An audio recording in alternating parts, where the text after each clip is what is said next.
사랑의 주님, 오늘도 주님의 은혜 가운데 우리를 주의 손으로 불러주시고 함께 예배하게 하시니 감사를 드립니다. 무엇보다도 마음과 생각과 모든 것을 주님 앞에 드리며 아버지 하나님 기뻐하시는 예배를 드릴 수 있는 귀한 시간 되게 하여 주시옵소서. 아멘. 우리의 마음과 생각을 내려놓습니다. 주님이 우리를 주장하시고 인도하여 주시옵소서. 아멘. 예수님의 귀하신 이름으로 기도합니다. 아멘. 네, 오늘도 하나님께서 우리와 함께 하시는 줄로 믿습니다. 아멘. 이 시간 찬양합니다. 길이 멀다고 느껴질 때, 그리고 하나님은 너를 만드시는 분 두고 함께 찬양하겠습니다.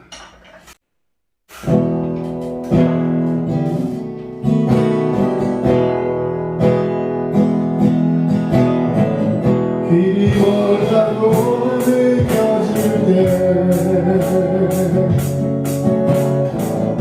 유혹이 강하다고 생각될 때 당신의 이름이 거의 바라봤을 때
우리 같이 한번 읽겠습니다. 시작. 그러나 먼저 된 자로서 나중되고 나중된 자로서 먼저 될 자가 많으리라. 아멘. 아멘. 자, 여러분만 한번 다시 한번 읽어주세요. 시작. 그러나 먼저 된 자로서 나중되고 나중된 자로서 먼저 될 자가 많으리라. 아멘. 예. 오늘 마태복음 19장 전체를 읽으면서 오늘 말씀을 묵상을 할 건데요. 마태복음 19장 전체는 세 가지 교훈으로 이렇게 구성이 되어 있습니다. 세 가지 교훈. 예, 앞에 여러분 성경을 보세요. 성경을 보시면 3절부터 나오는 말씀, 3절부터 12절까지인가요? 거기는 이혼에 관한 교훈이 나오고 있습니다. 이혼. 이스라엘에서 이제 여자와 이혼을 해 주어야 되는 경우. 뭐 말이 조금 이상한데, 예, 이스라엘에서는요, 예, 지금도 뭐 조금 그렇지만 이 남자들에 대한 권리가 굉장히 강합니다. 특별히 여자들의 인권, 특히 이슬람권도 마찬가지입니다. 이 여성에 대한 인권이 굉장히 무시가 되는 그런 경우들이 많은데, 그래서 대부분의 경우는 이혼에 대해서 뭐 둘이 합의해서 이렇게 둘이 같이 못 살겠으니까 보통은 그런 경우에 이혼을 하는데, 이 이스라엘, 특히 이 아랍권, 이 이슬람권 같은 경우는 보통 남자들이 이혼을 선언합니다. 그렇게 해서 여자를 이혼을 해서 다른 곳으로 걔가 말하자면 다시 결혼을 할 수 있는 자격을 줄 수 있는 경우는 남자가 이혼을 선포해서 그 여자를 말하자면 이렇게 풀어주거나 자유하게 있을 때, 그때만 이혼이 성립이 되는 그런 경우가 많아요. 예를 들어서 뭐 남편이 뭐 어떤 간음을 했다거나 뭐 이런 경우가 있을 때가 아니면 거의 이혼이 성립이 되지 않습니다. 그런데 어쨌든 그런 거에 대해서 율법에서는 어떻게 하라고 했는데 예수님은 어떻게 생각하십니까? 이런 거에 대한 이야기를 하고 있어요. 그런데 예수님은 보통 율법에서는 남자들 편, 어떤 그런 말씀을 이어갔다면 예수님은 그 약자의 편, 그 여자의 편에서, 그리고 이것이 합리적인 것이 무엇인지, 또 성경이 진짜 말하고 있는 것이 무엇인지에 대해서 이야기하고 있습니다. 그런가 하면 두 번째 짧은 말씀인데 13절에서 15절까지의 말씀에는 어린아이에 대해서 이야기하고 있어요. 어린아이가 와가지고 좀 뒤에 말씀을 한번 잠깐 보시면 너무 작아서 안 보이시나? 자, 그때 사람들이 예수께서 안수하고 기도해 주심을 바라고, 자, 누구를 데려왔다고요?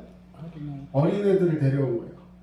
자, 우리도 예배 드릴 때 우리 아이가 하나님 앞에 은혜 받고 또 함께하기 위해서, 말하자면 지금은 뭐 주일학교 이런 예배들이 따로 세분화되어 있는 그런 교회도 많지만 어른들 예배에 말하자면 아이를 데려온 거예요.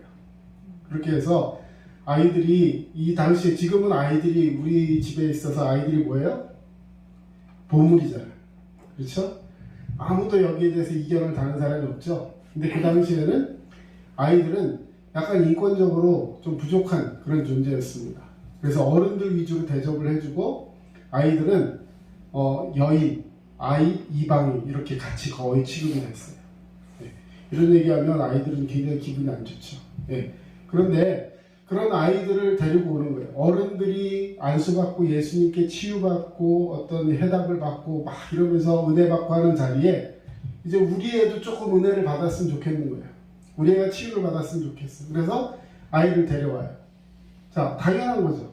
그런데 이 당시엔 당연한 게 아니었어요. 어른들 이렇게 은혜 받고 하는 자리에 애들이 오냐 막 이러면서, 그것도 누가 그랬냐면, 자, 아이들이 오는 걸 보고 누가 꾸짖었어요? 제자들. 예수님의 제자들이 말씀으로 은혜 받고 예수님의 어떤 사역을 돕고 하는 중심에 있어야 하는 제자들이 아이들이 다가오는 걸 보고 꾸짖었어요. 요즘 말로 이렇게 표현하겠습니다. 애들은 가. 이런 식으로. 야, 애들 가. 번잡해. 시끄러. 너네 여기 올 때가 아니야? 하면서 막 쫓아내는 거예요.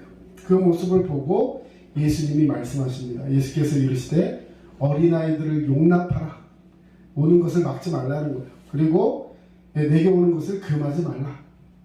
천국이 이런 사람의 것이니라. 천국이 누구의 것이라고요?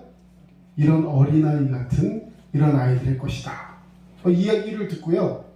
사람들이 굉장히 마음속에 약간 벙하는 그런 느낌을 가진 거예요. 왜? 천국은 율법적으로 완전하고 하나님 말씀만 지키고 열심히 살면서 신앙의 그 어떤 연륜과 경륜과 이런 것들이 쌓인 그야말로 마땅히 갈 수 있을 것 같은 그런 사람들이 들어가는 곳이라고 생각했는데 아무런 신앙적인 연륜도 없고 내가 봤을 때는 교회에 별 유익도 안 되는 것 같고 이런 사람들에 대해서 예수님이 칭찬을 하고 오히려 그들이 이 천국에 가다. 저 사람들이 천국의 주인이다.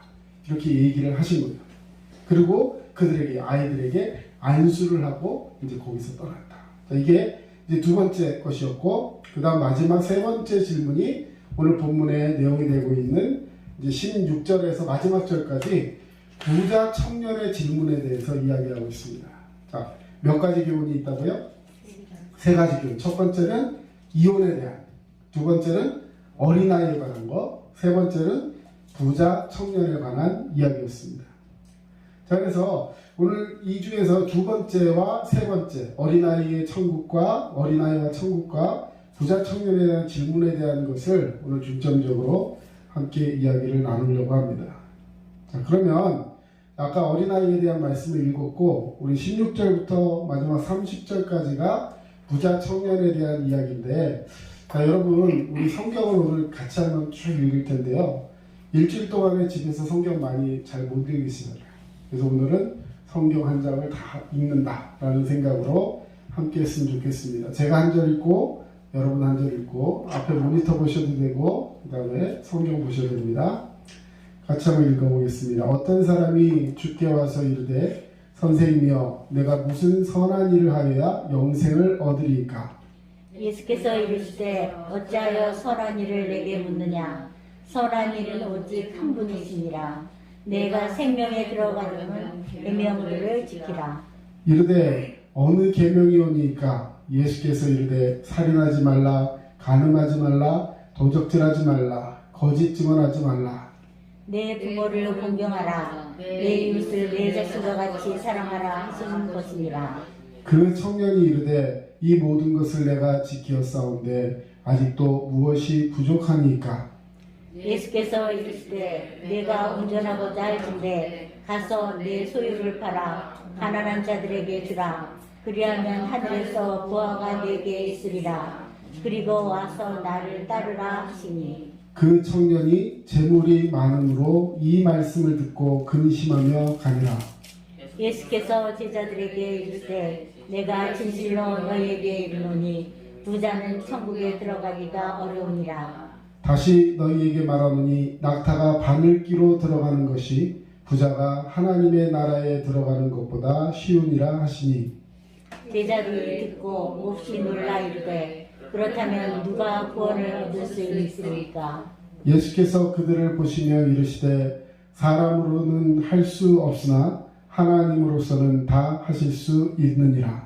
이에 베드로가 대답하여 이르되 보소서 우리가 모든 것을 버리고 주를 따르사온데 그런즉 우리가 무엇을 얻으리까?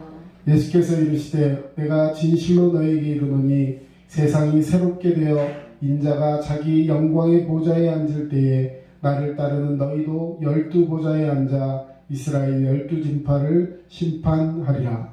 또 내 이름을 위하여 집이나 형제나 자매나 부모나 자식이나 전토를 벌인 자마다 여러 배를 받고 또 영생을 상속하리라. 30절 같이 읽습니다.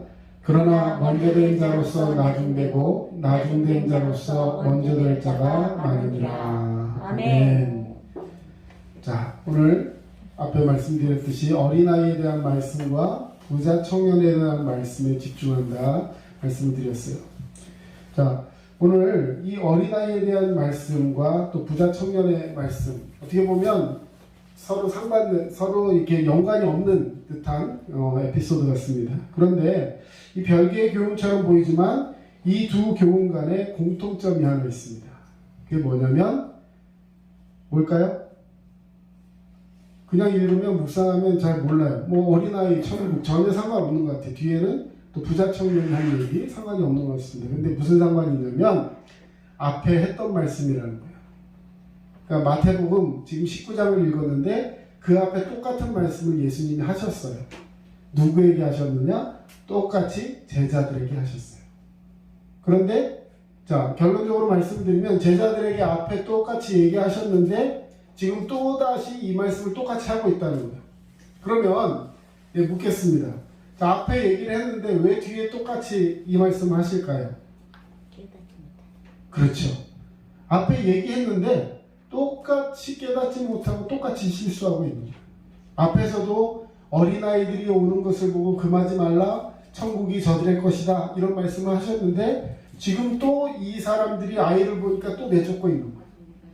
또 부자 청년에 대한 이야기를 하면서 천국이 그 어느보다 귀중하다 얘기하셨는데 지금 또 이 부자 청년의 이야기를 들으면서 그러면 누가 천국에 갈 수 있어야 하면서 의아하듯이 전혀 들어보지 못했다는 듯이 이 말씀에 대한 대꾸를 하고 있다는 것입니다.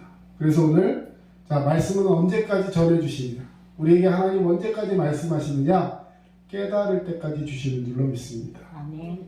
이게 은혜예요. 사실은요, 잘 못 알아들으면 넘어가면 그냥 못 듣고 넘어가는 거예요. 그런데 사랑하니까 말씀을 다시 주십니다. 우리 엄마가 자녀에게 똑같은 말을 계속해요. 그걸 뭐라 그래요? 사랑의 권면. 아이들은 했던 얘기 또 안 해, 또 안 해. 자, 오늘 예수님이 제자들에게 하신 말씀. 또 그 말씀이야. 매일 말씀이 똑같아.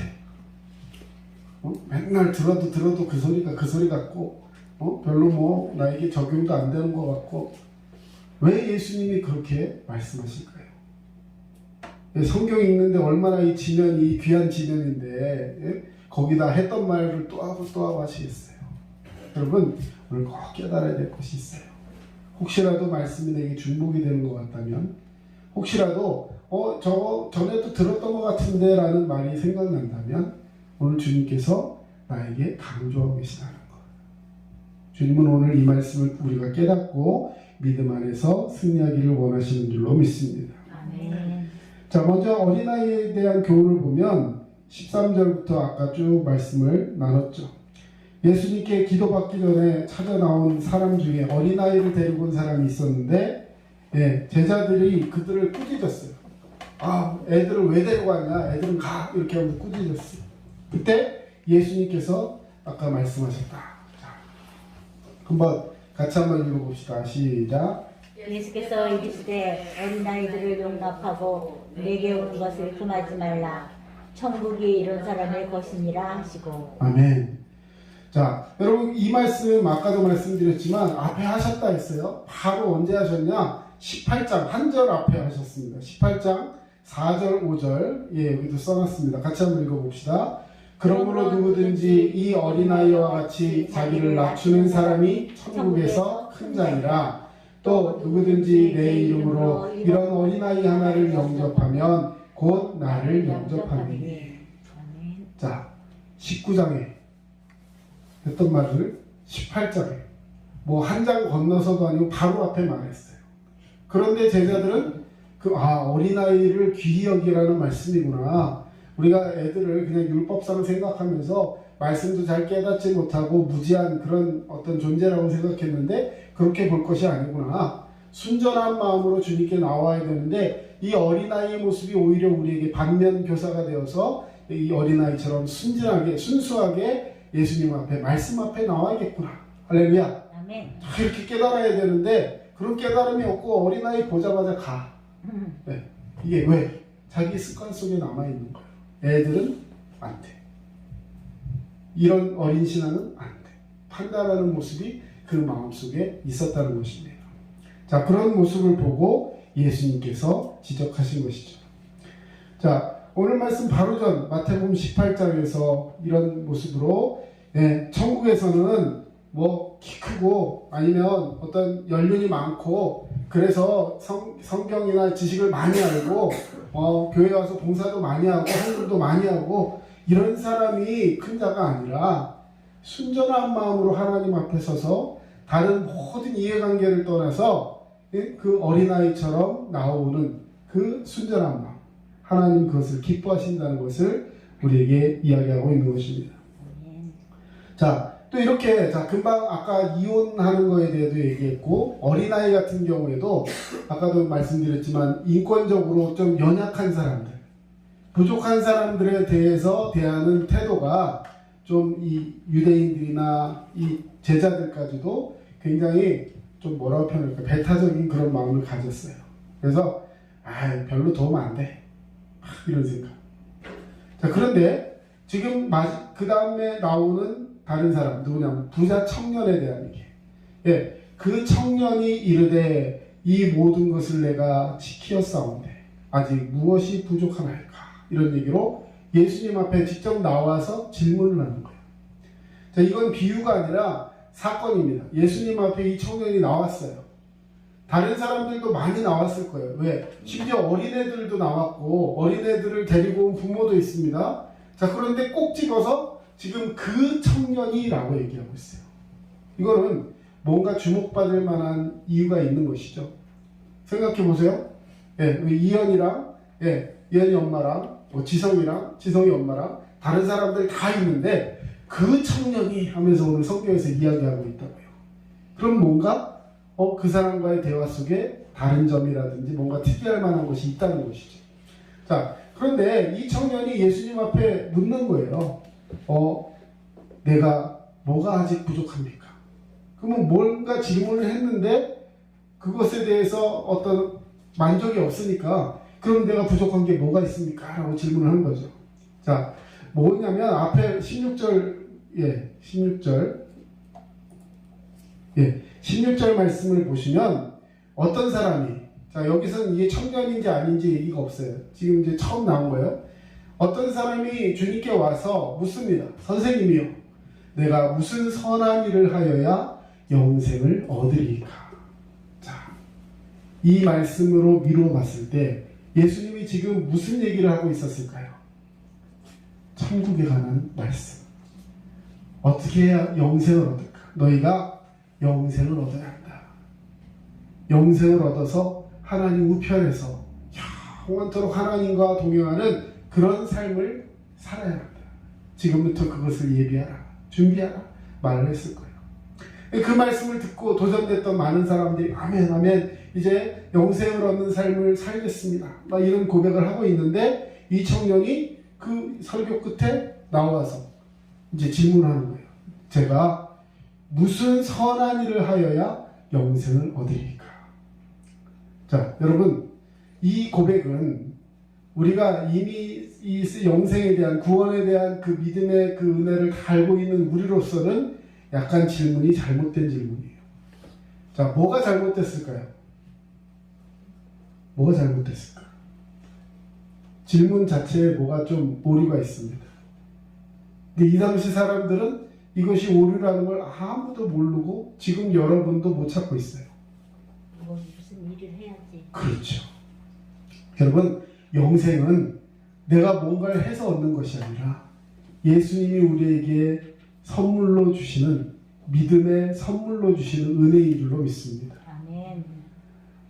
선생님, 내가 무슨 선한 일을 하여야 영생을 얻으리까? 다시 말해, 영생을 얻으려면 지금 이 청년의 마음속에는 내가 뭔가를 해서 영생을 얻는다는 생각을 가지고 있는 거예요.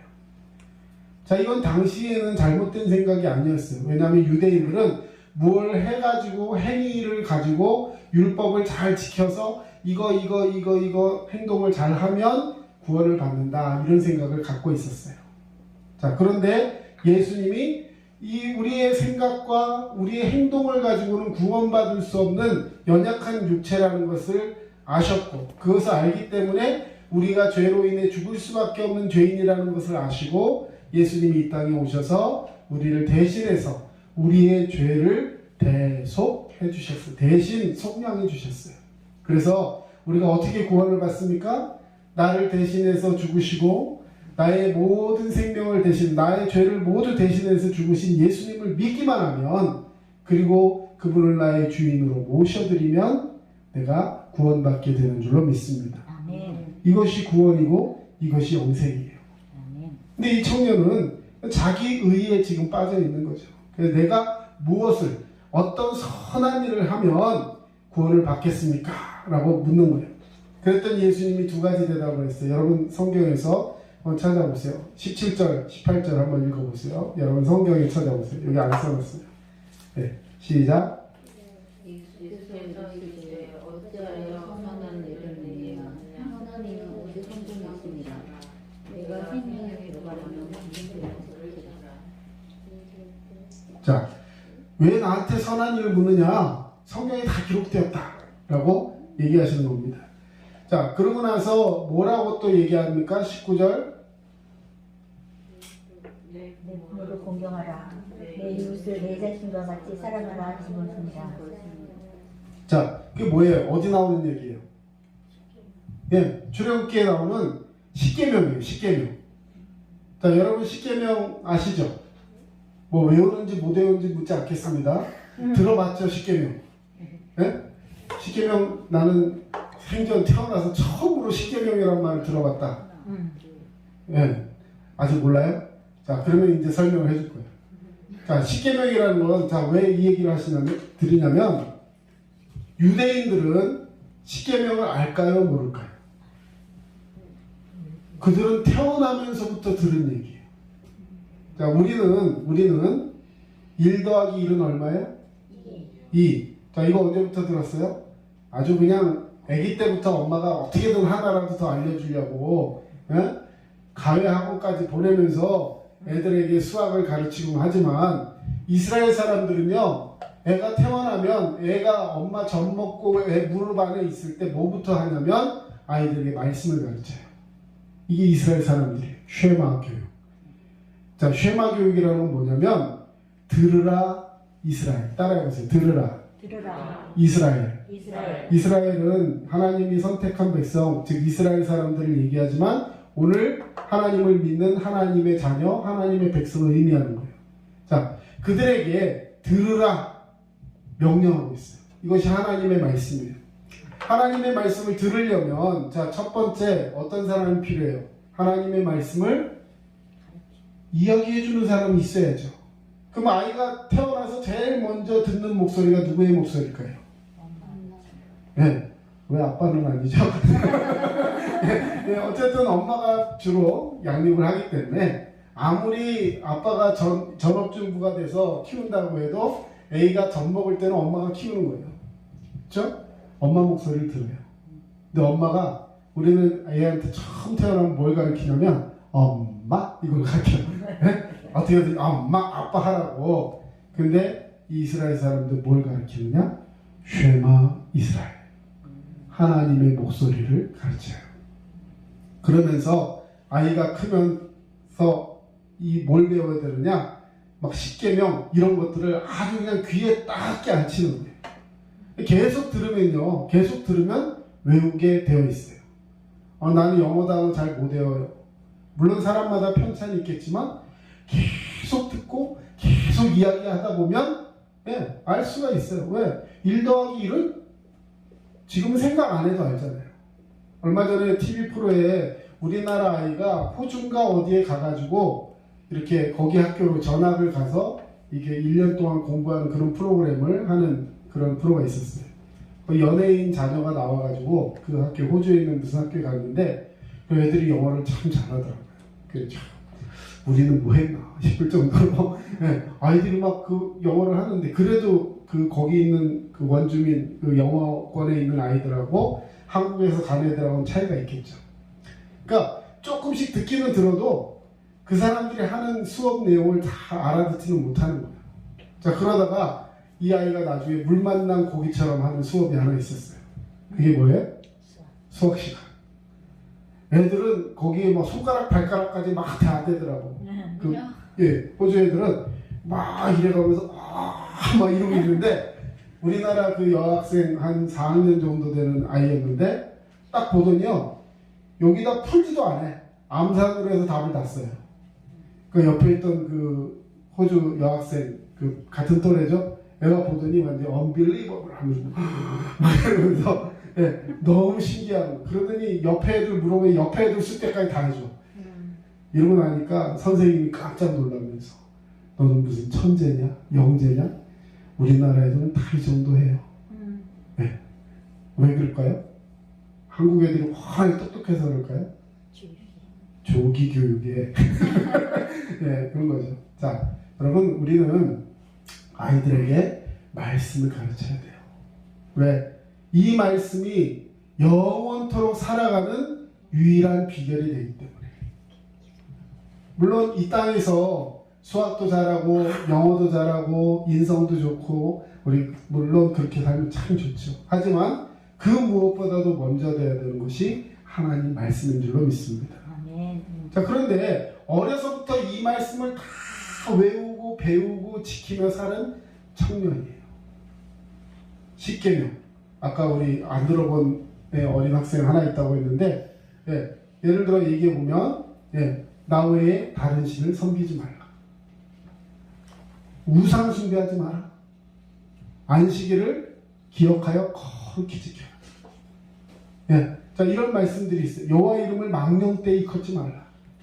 그 다음에 부모를 공경하라.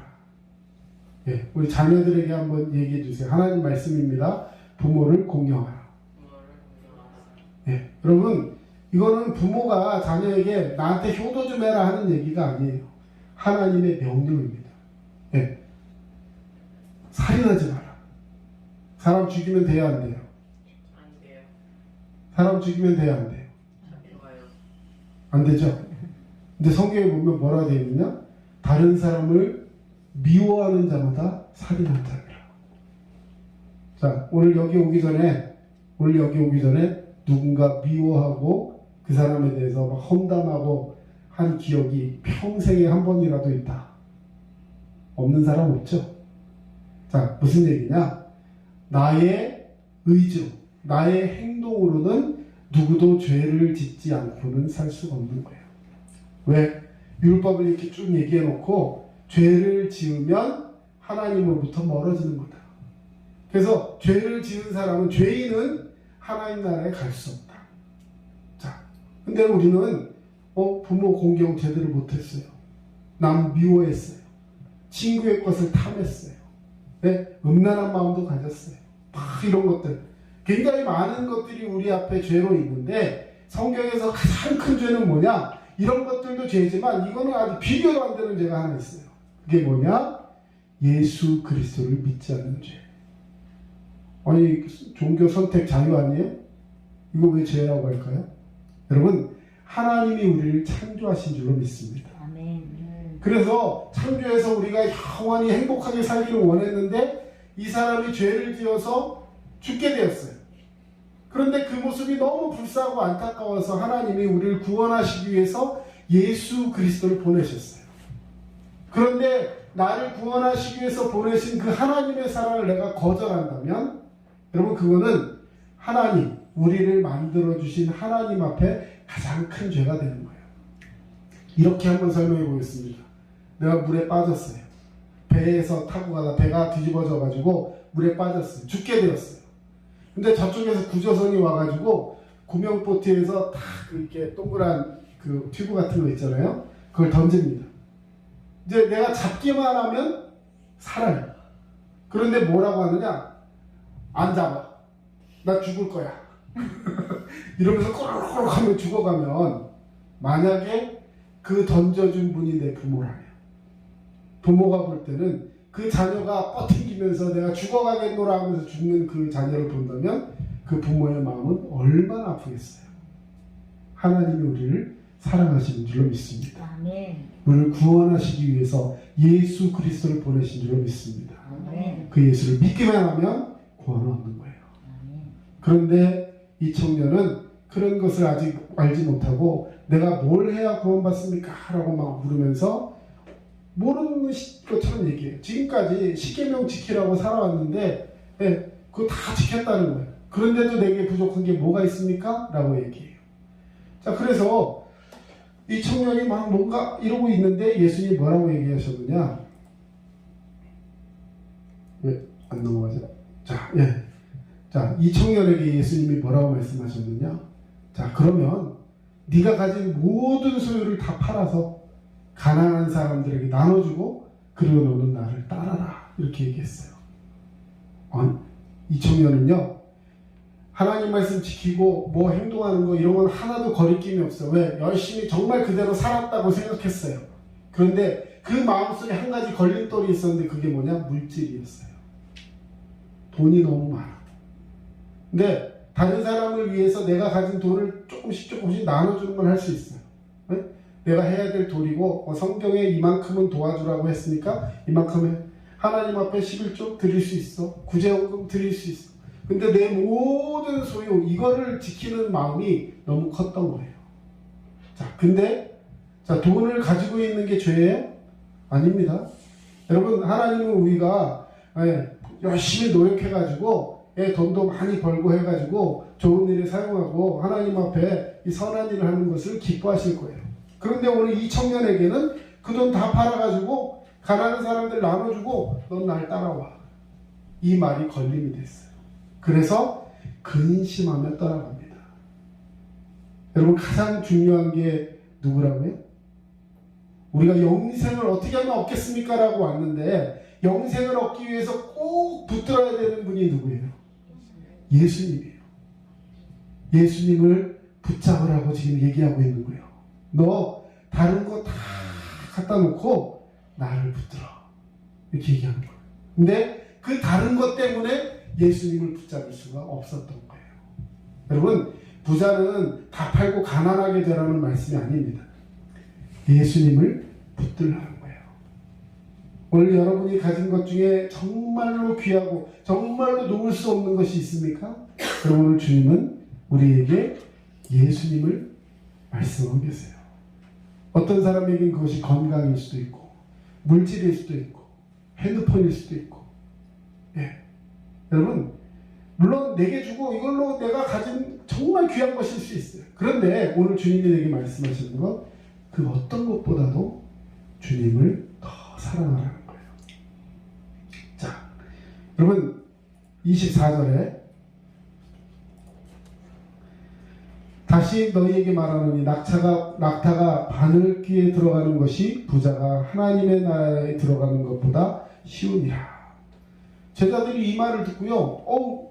그러면 도대체 누가 구원받을 수 있겠어요? 부자들 다 그거 물건 팔라 그러고 다 주라 그러고 결론적으로는 그렇게 해도 부자가 천국에 가는 것보다 낙타, 이 엄청 큰 낙타가 이렇게 끼는 바늘에 이 바늘 실 이렇게 끼는 거 있잖아요.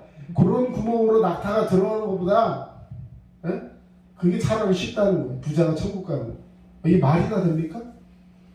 제자들이 묻는 거예요. 어떻게 그럴 수 있어요? 제자들도 무릎해요. 근데 이 말씀 앞에 이야기했다고 했어요. 마태복음 13장 44절. 자, 여기 앞에 써 있습니다. 같이 한번 읽어주세요. 시작. 천국은 마치 밭에 감추인 보화와 같으니 사람이 이를 발견한 후 숨겨두고 기뻐하며 돌아가서 자기의 소유를 다 팔아 그 밭을 사느니라. 자, 어디에 말씀하셨다고요? 마태복음 13장. 자, 천국은 마치 비유로 말씀하셨어요. 정말로 귀한 게 있으면 어떻게 해서든지 그걸 얻어야 된다는 거예요. 밭에 남의 집 밭을 농사를 지어주다가 이렇게 막 파다 보니까 그 속에 뭐 땡 해가지고 탁 파보니까 그 속에 엄청난 금은보화가 숨겨져 있는 거 항아리에 넣어가지고. 근데 그 원래 밭주인도 몰라요. 누가 갖다 넣어놨는지 몰라. 그러니까 이 밭을 농사를 짓던 사람이 할 수 있는 행동은 뭐냐? 어떻게 해서든지 자기가 가지고 있는 거 다 긁어 모으고 빌리고 해가지고 그 밭을 사는 거예요. 그러면 그 밭은 이제 누구 밭이에요?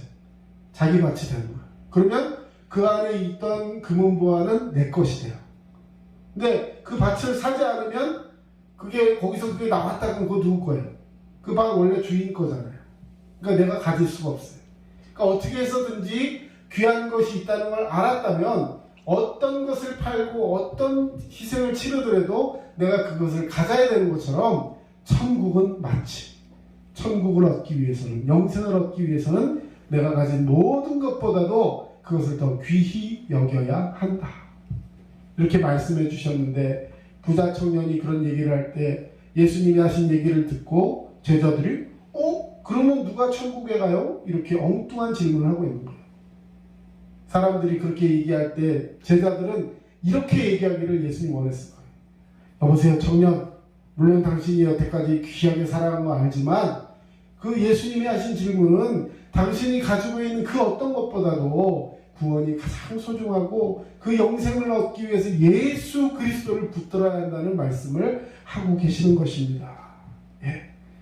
주 예수보다 더 귀한 것은 없습니다. 이런 대답을 원하셨어요.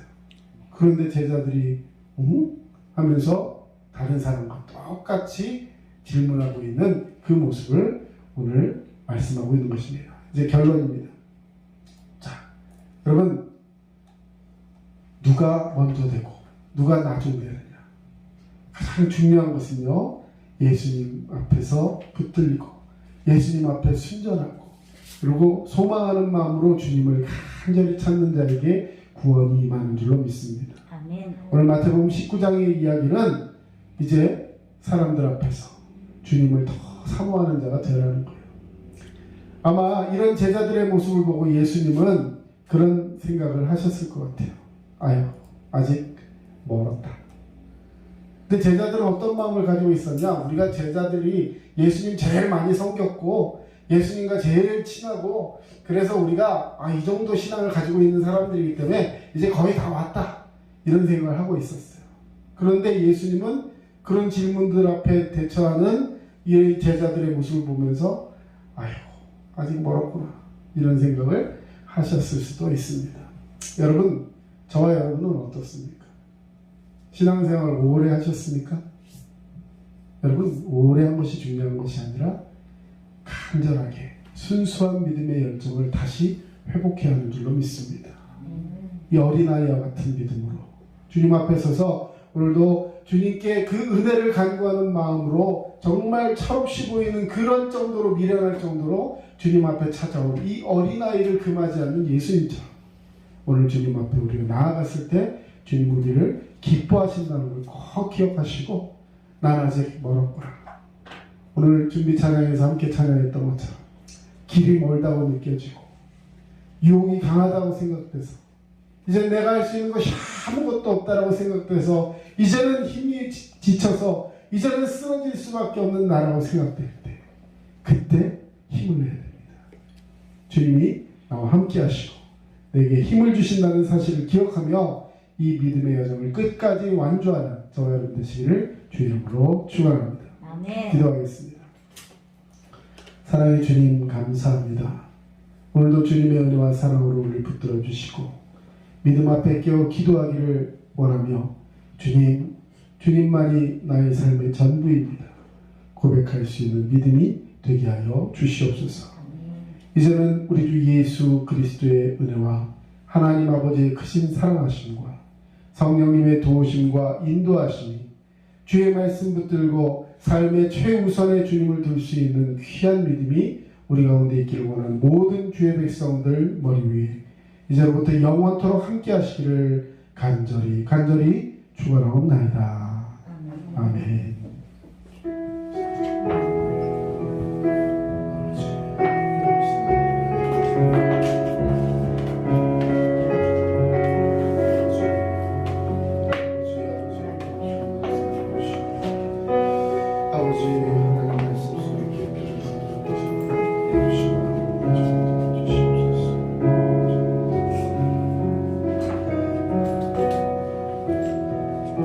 지금까지 남양주 다산신도시 두드림침교회 전철호 목사였습니다. 여러분들 믿음 안에 승리하시기 바랍니다. 감사합니다.